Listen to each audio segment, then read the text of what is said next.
I think it made me realize, like, I love spending my own money that I know I made, you Right, know, and right. not spending others people's money. So I'm like, this is mine. Like, I'm buying this with my own money, and like I own it, Mm-hmm. which has been great. And I just feel more like pride and satisfaction through that for sure. You could find new information like every second, all the time, but at some point you just have to like stop and make a decision, Right, you know? right. And it's almost like you just have to like look at charts, look at what analysts are saying, look at like all the math, but then also just like what normal people are saying too. Right. And kind of just go from there. Throughout college, I think I learned really quick like what I valued spending money on. You know, like I'm a very I love to do fun experiences with my friends. Okay. I love to eat out with my friends. Not that I eat out all the time, but just like realizing what I like want to spend my money on. Yeah. And that's different for everyone.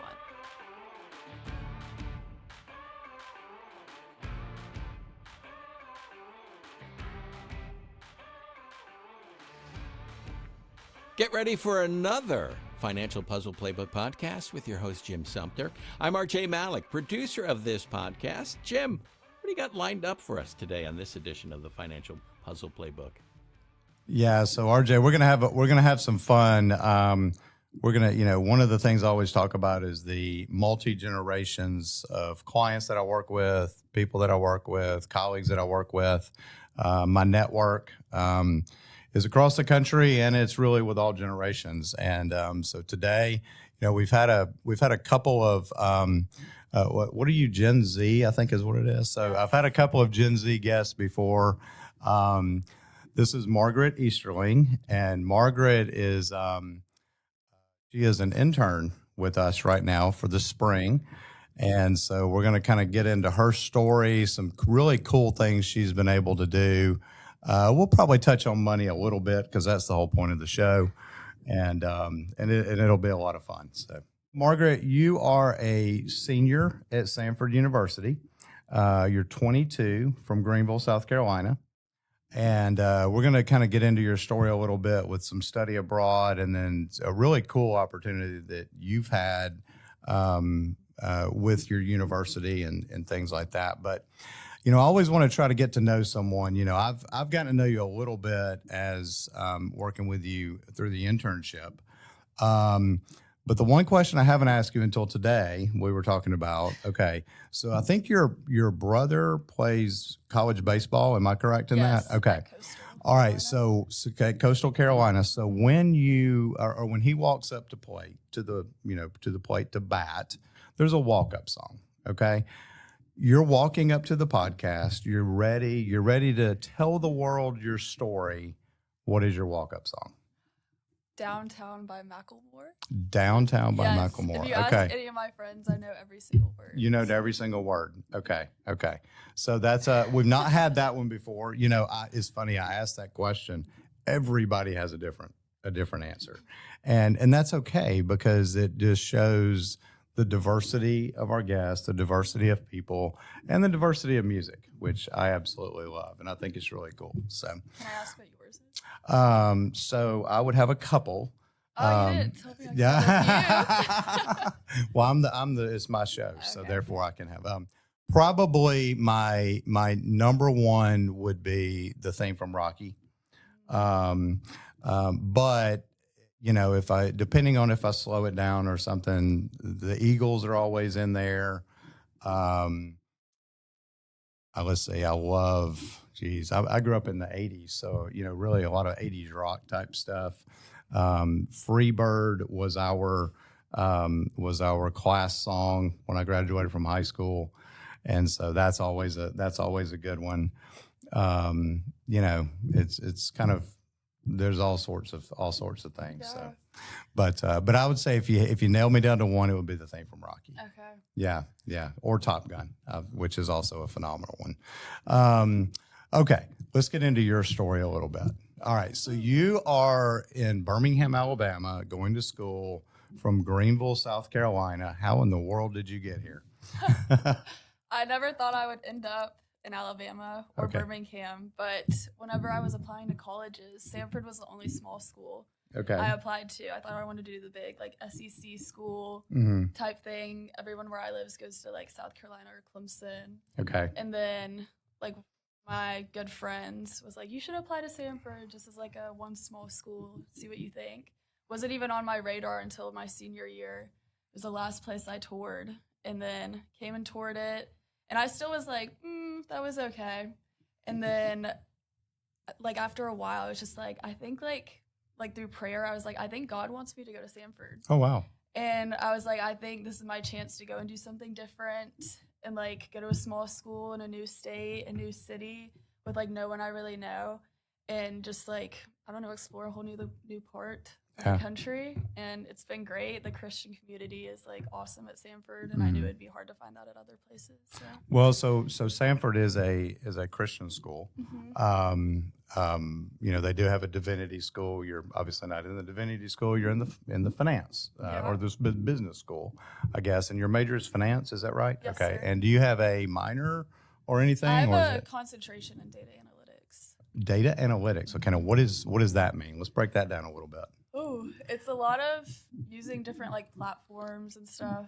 Honestly, it's just a lot of looking at data and Excel sheets. Okay.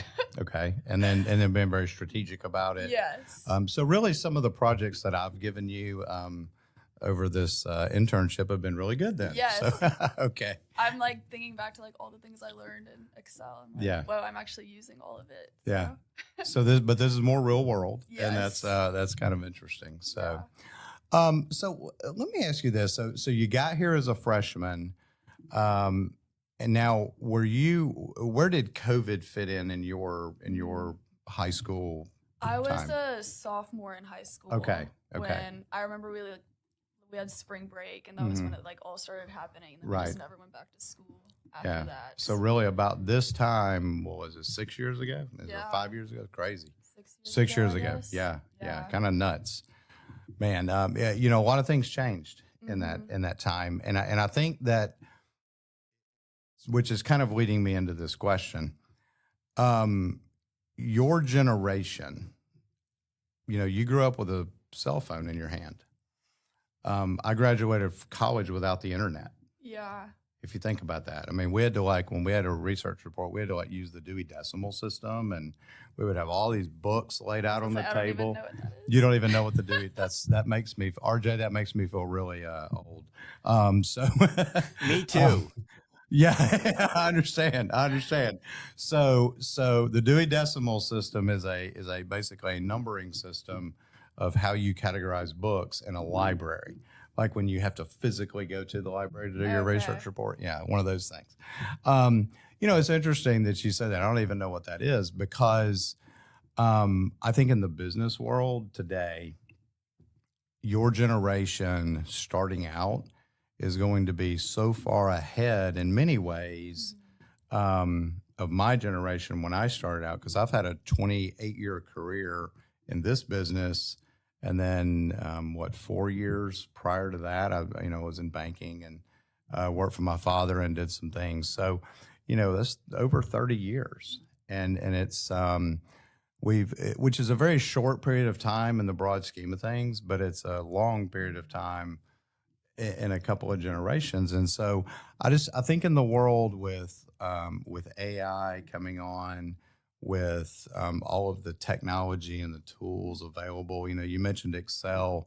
We used Lotus 1-2-3. I'm assuming you don't know what that is. No, Is that okay? That. Yeah, that's great. This is really making me feel amazing doing this. So, but I think it's what it is, and we're going to kind of get into this, is every generation that we work with has some different things and different philosophies, but it's still all sort of grounded in just kind of the way you grew up. So let me ask you this. I always start when I meet with a new client, tell me your money story. So when you were growing up, did your family talk about money? Was it real private? Was it secret? You came to a brand new state, a brand new school. You didn't know anybody. And, you get you got to pay some of your own bills and things like that. How did you go through that? Like how did that even happen? Like growing up? Yeah. Yeah. So like growing up and then as you started into school. Okay. I would say I'm very thankful for my parents and the way they've raised me, and like they've made me realize like the value of $1 and like you have to work hard for money and like to spend money. And I think especially with my parents being divorced too, I saw like that whole like side of like how money gets like split between families. And I would say they're pretty open about their finances. And like my dad's a doctor, like we've always been very secure financially, and that's been such a blessing for me and my family and my brothers. And I think like always through high school, they're always like, you have to have a job, you have to be making money.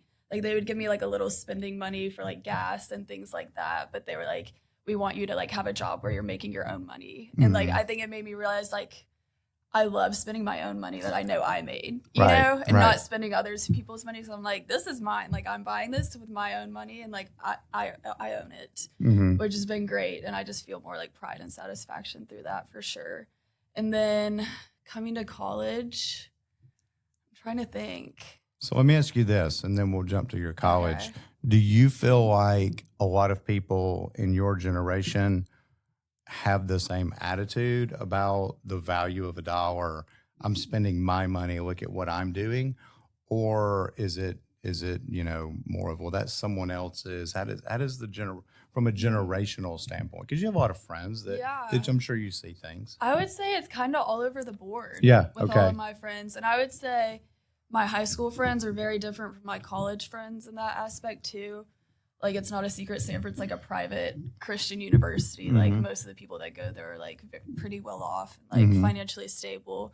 Whereas like my high school was like not like that. Okay. So, and like everyone in high school like had a job, was like working multiple jobs sometimes, you know. And then coming to college, and that's not the case with like everyone at Samford for sure. But interesting. Yeah. So I've definitely seen like different sides of it. Do you think that that's maybe helped shape the way your philosophy is? Oh, 100%. And just like realizing like when I came to college, like I'm spending my own money. Like some of these people aren't. Right. And not that that's a bad thing. Right. Right. What do you think you've learned over the 4 years that you've been in college? Oh,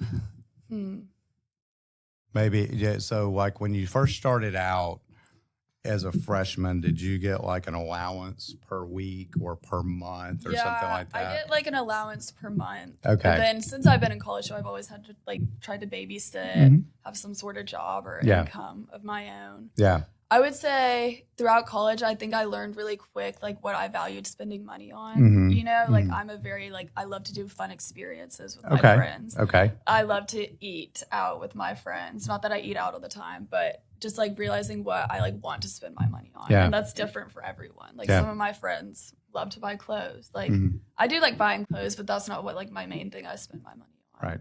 What about budget? Do you have one, and do you stick to it? I would say just remember your parents are probably going to hear this. I know. Yeah. I would say every time I get paid, I always give like 10% of what I earned to the church and donate that first. Okay. And then I think that's an amazing thing to do. So, yeah. I'm trying to think. Like I don't have a super strict budget, but I'm not a huge spender in general. Okay. So, but I always try to like obviously make more money than I'm spending, which I don't think I've ever had a problem with that. Well, that's good. So at the end of the month, you have more money than you do month. Yes. Okay. And I have like a credit card that I use for gas and groceries really, and that's it. And then pay it off every month. Pay that off. Yeah. And I like treat my credit card like it's a debit card. Oh, that's amazing. Yeah. Good job. Good job. I will commend you on that. Thank you. So, Margaret, one thing that you had an opportunity to do is to be a part of the Bulldog Fund. And I want to kind of get into that just a little bit, because I think it's a tremendous opportunity. First of all, the students even get to do this. But let's kind of delve into that. So what is the Bulldog Fund? And then how did you get to become a part of that? Okay, yeah. So the Samford Bulldog Investment Fund, it was started back in the early 2000s when somebody donated, I think, $500,000 to Samford and was like, this money has to be managed by only Samford students. Okay. And like a group of students that are like picked, you have to apply for it. Right. And go through like a short process. And since then, it's like only been managed by students who are like investing it in stocks. Okay. And our goal each semester is to beat the S&P benchmark. Okay. Now, and then this past semester, you had a milestone. I think it was. What was the milestone? $5 million mark. $5 million mark. That was amazing. I think we're up to like 5.3 or 4 now. Wow. Okay. Yeah. Okay. So let me ask you this. So just we'll kind of break this down. So you've got a group of Samford students. I'm sure there's a sponsor, an administrative sponsor that sort of helps on that. Matt Smith. Matt Smith. Okay. Shout out to Matt. Shout out to Matt. Okay. And each of you have a specific sector of the market that you sort of research. You're the analyst on that. So really what you're able to do is take a lot of maybe what you learned in the textbook and then apply it to real world. 100%. Yeah. And so it's an amazing opportunity that you have to do that. So now what was your sector? I was consumer staples. Consumer staples. So kind of boring. Yeah, and I was going to say, unfortunately, you did not have. I didn't have a very exciting semester, but that's okay. Yeah, that's okay. We still got to collaborate all together. So the guy that had the technology, guy or girls who had the technology sector, they were looking like rock stars. Yeah. Yeah. But Samford, we weren't allowed to invest in NVIDIA. So that was definitely a struggle for the tech sector. I bet. Yeah. Interesting. So let's talk about your sector a little bit. Okay. And we're not making specific recommendations, but what I would like to know is sort of how did you go about kind of your time on the fund? Like what did you look at, the research, and then if I remember correctly, y'all had to make like presentations and things. So let's kind of break that down a little bit. Okay. So I came into the fund, got consumer staples, and I think at the time we had Dollar General, Walmart, Costco, and Coke. Okay. And then I sold off Dollar General, and like the way that works is I make a proposal of a buy, sell, or hold, or like a trim. So made a proposal to sell Dollar General, and then you go and like present it to the fund managers and give your case. They can ask questions. We discuss it, and then we vote on whether it should pass or not. Okay. Did it pass? It did pass. So you got rid of Dollar General. Yeah, I got rid of Dollar General. What did you replace it with? And then, well, the whole thing was when we started out, we did sector weights of what we wanted each sector to be, and we were behind in the tech sector compared to like the S&P, and we were like, we're never gonna beat the S&P if we're behind in tech. Right. So we took like some of the percent in consumer staples and moved it to tech. So like me selling off Dollar General allowed for them more space, and then I think I bought more of Walmart. At one point, yeah. Probably not a bad move. But not a ton, but like a little bit. Yeah. So really what you got to do was real world asset allocation is essentially what you got to do. So I had a guest on the show probably a couple of months ago, Paul Wankmuir, who is actually on our trading team. He is a CMT, which is a market technician. And so he always talks about charts, looking at charts. You know, he's a chart guy. As opposed to maybe a fundamental guy. You know, when you're looking at fundamentals, you're looking at earnings, you're looking at dividend, you're looking at, are we profitable? How much debt do we have? What fundamentally is involved with this stock? Whereas a chart guy is looking at, what have you done for me lately? Are we trending up? Are we trending down? Where's the break points? You know, what's our bottom? Where's our top? Things like that. And there's certainly a happy mix between the two. When you were doing your research, were you looking at more fundamentals? Were you looking at more charts, or was it a combination of both? It was definitely a combination of both. I remember starting out, I think it's almost like paralyzing with how much information there is out there. Right. And we have like the Bloomberg terminals, and you get on there and you're like, oh my gosh, I don't even know where to start. Right. And it's one of those things like we talk about all the time. Like you could find new information like every second all the time, but at some point you just have to like stop and make a decision. Right. You know? Right. And it's almost like you just have to like look at charts, look at what analysts are saying, look at like all the math, but then also just like what normal people are saying too. Right. And kind of just go from there. Right. So you know, investing is very unique in that, you know, most of the time when clients invest or when we as consumers invest, one of the first things we have to do is say, okay, what's our time frame? What is our goal? That's the first thing we need to do. Then we look at what is our time frame. Is it a short frame? Is it a medium? Is it a long? And then we look at, what else do we own? So the whole asset allocation, diversification, things like that. And then, of course, you guys were doing all stock. So, but then you have, combinations of stocks, bonds, cash, commodity, alternative investments, things like that. And you're creating, in simplistic terms, you're creating a pie chart. And so what you guys were doing on the stock world, which was a portion of the university's foundation, so the pie chart was what y'all had, and I just think it's a tremendous experience to be able to do something like that. What did you, if you could maybe sum it up in 1, 2, 3 things, what did you learn by doing that? What did you learn that you think is positive, and maybe a lesson that you learned that don't want to do that? Yeah. Ooh. I would say definitely just how, like you said, like how asset allocation actually works.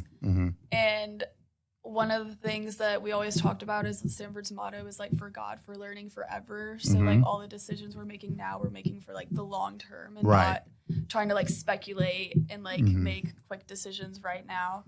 And just investing for the long term. Right. And it's cool to like see like what stocks we've held for a long time, which ones we like just bought, and how it's changed over the years too.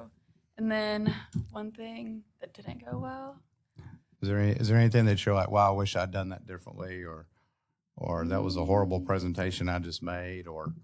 I would say one thing I just learned in general is when people are presenting, just to like hit your mark, like hit what you want to say, make it like as understandable in like as few words as possible. You know what I mean? Because it's like you can't sit and listen to someone talk forever. Like I know the best presentations are always the people who like stated the facts, stated what they thought, and were like, here's like my quick pitch, and didn't get like into the muddy details about everything. Right. And just sounded confident in what they were saying. That's awesome, that you would pick up on something like that. It's kind of like you in the business world, and if you're in sales at any point in time in your career, someone's going to say, what's your elevator speech? That's a 30-second presentation, what you do, why you do it, how you do it, and what the outcome could be. Thinking, if I'm riding on an elevator with someone and they ask me, what do? This is what I tell them. That's your elevator speech. So you're more or less having to give your elevator speech in this type of presentation. So, now you mentioned, not just listening to people talk, of course, unless they're listening to an amazing podcast. Then you want to just listen to people talk. That's right. Hi, everyone. I'm Cassidy, the second C in CMC Financial. So dads sometimes get on a roll with this podcast and might forget to remind you about a few things. 1, don't forget to like and share this podcast and leave a review. 2, follow CMC Financial on all of the socials, Facebook, Instagram, and LinkedIn. And 3, go check out the website at cmcfp.com. Okay, back to my dad. He's probably still talking. All right, so let's keep going here. So in your working career, because you mentioned that your parents liked for you to work, you did get to take some time off and go travel to London, I believe it was, as a study abroad. Yes. So let's talk about that a little bit. What did you get to do there? So Samford has it's called the Daniel House in London. Okay. And it's like in the heart of South Kensington, great location where they send groups of study abroad students, normally from like 20 to 25 students. And you can do a whole semester over there, but most people do like a May term or a summer term. I was there for the summer, so I think like a little over 3 weeks or something like that. And we went with a group from the business school, and our old dean of Samford, Dean Carson, he took a group of us students, and it was an international management course, but then we also got to connect with like a ton of alumni that are in Samford and just see a bunch of the big businesses. And just, I think it was crazy how far the Samford community reaches, because there were so many alumni over there that we got to meet and chat with. And I think it's just so eye-opening to see how people all over the world do business. And then we also got to travel on the weekends, and just like we went to Cambridge and like things like that. And it was the best experience ever. And I think it's so cool too, because Samford is a small school. So you go with people who it's like, y'all all kind of know of each other, and then you're all the way across the world together, like getting to explore and getting like this super awesome opportunity. Right. And yeah, it was awesome. That's pretty amazing. That's really cool. So international business, you said, was the international management. International management. Okay. So what's one thing that you learned that you're like, wow, that was amazing, or that you got to apply from something you had learned in the textbook? You got to see it in real life. We went to Lloyd's of London. Okay. Have you heard of that? I'm very, very familiar with that. Yes. Yes. And I don't think I knew much of anything about the reinsurance business. That was so cool. Okay. And I don't think I even realized how big the insurance business was. Yeah. Yeah. Yeah.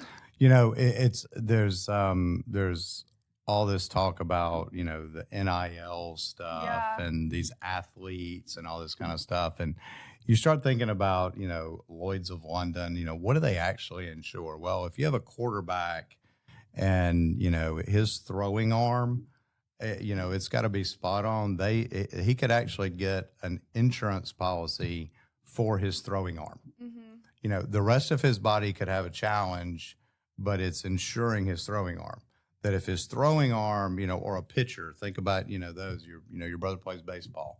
What position does he play? He's a pitcher. He's a pitcher. Okay. Yeah. Okay. So he runs into a Tommy John problem or something like that. Well, he can get his pitching arm insured through Lloyd's of London. It is amazing what you can get. It's insane. I think while we were there, they were like, "Oh, this is like right where Taylor Swift's legs were insured." Yeah. And we were like, "What?" Yeah. Her legs? Like, that's crazy. Well, okay, so think about this. You know, she had the Eras tour and the dancing and the singing and all that. What if something happened and she, for whatever reason, became wheelchair bound? Yeah. Is it the same impact of her concert with her not dancing? Voice is the same. Yeah. You know, but that's a great example of, you know, what that is. And yes, that is in Lloyd's of London. So that's actually in London. Yeah. So that's actually a really cool thing. So again, taking what you learned in a textbook and applying it to real world. So I'm trying to develop a theme here. So, okay. So let's talk about your working a little bit. So you worked some time at a CPA firm, I think maybe back home, and then you're working with us in a financial planning capacity, investment capacity as an intern. What do you see, you know, the things that you've learned in those couple of environments? First of all, is there anything that has surprised you or anything that you're pleasantly surprised about being able to actually work in the business world?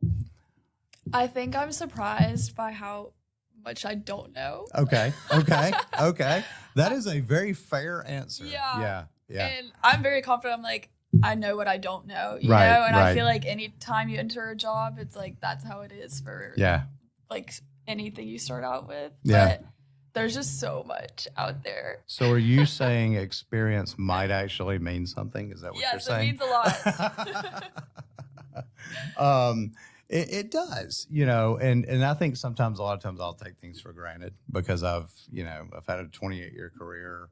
I've seen a lot, but I will tell you, I'm learning every day, even after a full career. I go to a lot of conferences, I go to meetings, I read a lot, I listen a lot. I listen to podcasts, I talk to peers, we converse. We're always trying to learn things because you're right. It's all of the information that you can always learn, and a lot of times it's new. You know, our generation, I think, can actually learn from your generation, and not just really how a cell phone works. I mean, obviously, that's something that we can learn. You know, I think we're all going to learn how do we actually apply AI. I think that's going to be important because I don't think it's going to slow down at all. We actually use it in the business world. You've actually seen us use it in a couple of meetings and things like that. So I think that's kind of interesting. I know that you're very heavily involved in school, in faith-based organizations. in your, in your sorority and other organizations on campus. How do you think your generation is connecting money, faith, purpose? Let's kind of delve into that real quick as we begin our wrap up here. Let's see. I would say our generation cares so much about like what their purpose is and like what their, as like a believer, like what God's will is for their life, And I feel like people are always like, what's God's will? What am I supposed to do? What's my purpose? I know your generation seems to be latching on to things that they want to give money to, things that they want to be involved in. You mentioned earlier that you like to create experiences. That it's not always just about the material things. And I think that's something that I've really noticed with your generation. You guys are very focused on experiences.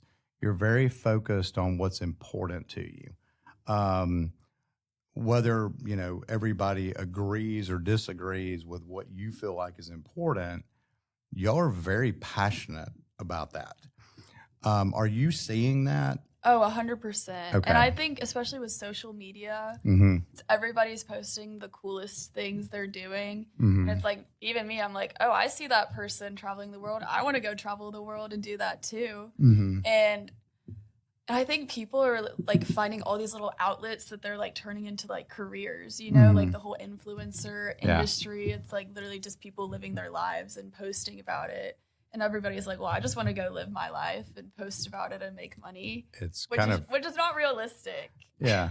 I mean, I guess it is for some people because it works for them. Yeah. I my life isn't as exciting as some of that. I've tried to think, is there something that I could do that would cause 1 million views? And I haven't come up with it yet. So, I don't think there's anything for me either.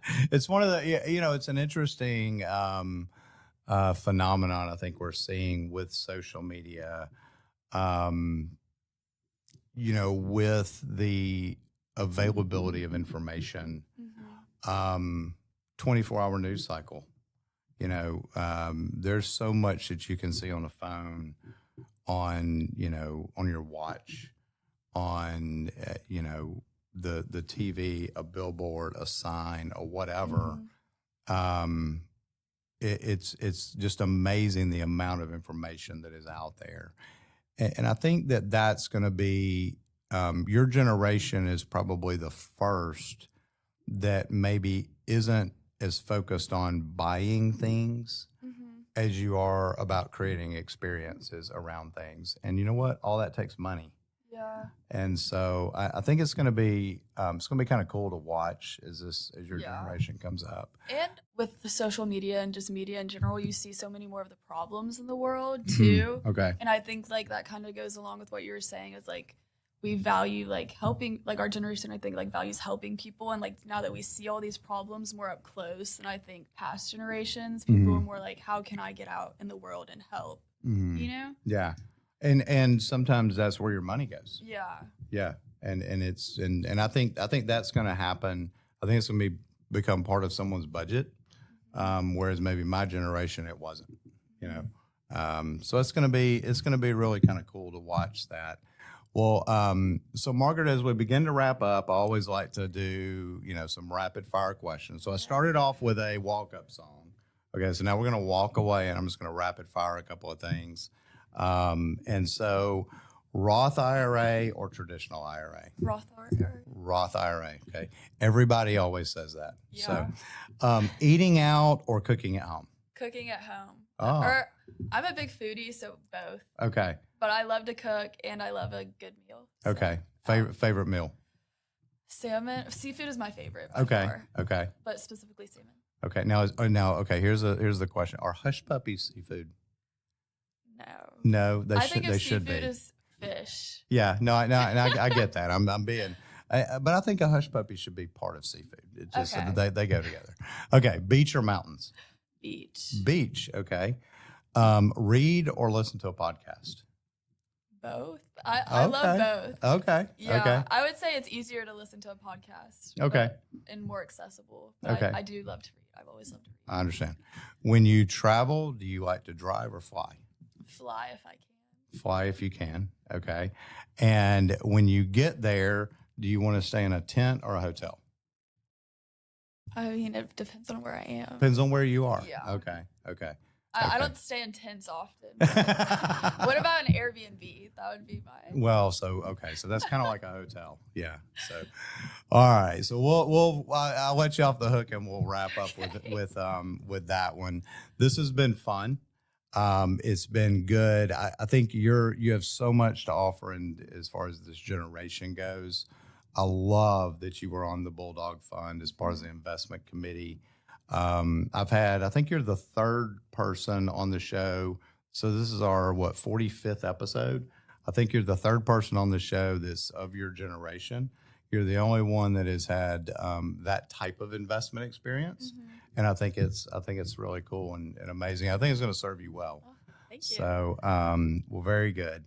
So, RJ, we're going to wrap up with that. That is Margaret's story, and we are sticking to it. So, Jim, before you go, though, how about some contact information? Yeah. So, Margaret, if somebody wanted to reach out to you just to pick your brain, ask questions, what would be the best way to do that? I guess you could find me on LinkedIn. LinkedIn. It's Margaret Easterling. Okay. And and I follow you and you follow me on LinkedIn, Yes. so they can always get to you through me as well. And so, and then CMC Financial, as always, cmcfp.com is our website, 205-510-9074. Find us on YouTube, Instagram, Facebook. And don't forget our new tax website is tax.cmcfp.com. So that is us. And RJ, I'll throw it back to you. Thank you very much. And I'll just do this little tidbit here. I interviewed and met Taylor Swift. Did you really? What? Right as she was starting, I was working at a radio station right near her hometown, and we put on a concert, and she opened for us. Wow. No way. And That's amazing. Then she spent 3 hours signing autographs. Yeah. Wow. How old was she? She was 14. Do you remember? Okay. Yeah, she was mature beyond her age, and she was just really nice and great to deal with. But I just wanted to drop that out in there. Okay, so you had a tidbit. I have a Taylor Swift tidbit as well. So I'm at Merrill Lynch. This is back in, I guess, whenever she was 15. So this was the early 2000s, and we get an email one day that says from corporate marketing at Merrill Lynch that says something to the effect of, "Hey, one of our advisors, who was her father, they had just moved to Nashville, who was a Nashville advisor." His daughter has just been able to release her first song. Tim McGraw. Yep. It's called Tim McGraw. No way. And give it a listen. And then it closed. And I'll never forget the way it closed. It said, "She might make it big one day. You never know." And then it was signed whoever was in corporate marketing at Merrill Lynch. That's fantastic. I think her dad, if he manages her money today, he's doing okay. Yeah, I hope so. You can say he's getting by. All right. I think he's probably gonna make it. Yeah. Yeah. Yeah. I think he'll make it. All right. Thanks, Jim. And thank you for listening to the Financial Puzzle Playbook podcast. We ask you to share this podcast, rate it, and leave a review because this actually helps others find the show. Again, thank you for listening, and for Jim and everyone at Financial Puzzle Playbook. I'm RJ Malik, and we'll see you at the next podcast.